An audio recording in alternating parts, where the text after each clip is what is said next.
আমরা চাই যে একটি শান্তি এবং সম্প্রীতির পরিবেশের মাধ্যমে নির্বাচন অনুষ্ঠিত হোক, প্রতিহিংসা এবং বিভেদের রাজনীতি দূর হোক।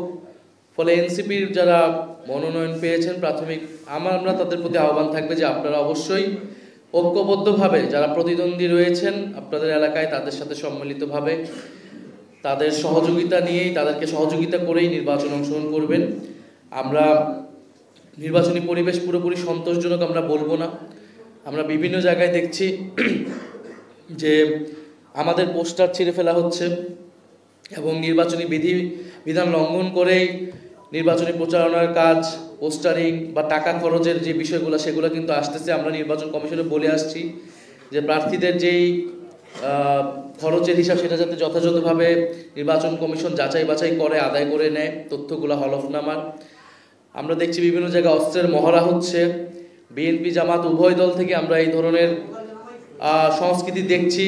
আমাদের সদস্য সচিব যখন সেটা একটা বক্তব্যে বিরোধিতা করেছে, জামাত ইসলাম থেকে সেটার একটা প্রতিবাদ জানানো হয়েছে মিথ্যা। ফলে এই ধরনের কাজগুলো কিন্তু হচ্ছে। আমরা এটা আমাদের রাজনীতিতে নির্বাচনীতে সংস্কৃতি আমরা জানি, কিন্তু আমাদের দলগুলোকে দায়িত্বশীল আচরণ করতে হবে আমাদের এবং সেই সংস্কৃতি থেকে বের হয়ে আসতে হবে এবং দলের দায়িত্বশীল জায়গা থেকে আমরা যাতে এই বিষয়গুলো অস্বীকার না করে বরং সেটাকে কিভাবে সমাধানের দিকে যাওয়া যায়।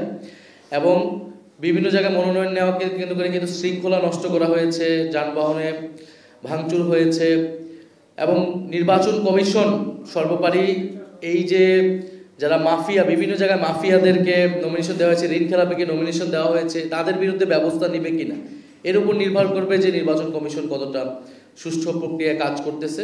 তবে আমরা নির্বাচন কমিশনের উপরে, অন্তর্বর্তী সরকারের উপর আস্থা রাখতে চাই, কারণ আমরা চাই না যে আমাদের এই নির্বাচনী প্রক্রিয়া, আমাদের এই সংস্কারের অগ্রযাত্রা কোনোভাবে ব্যাহত হোক।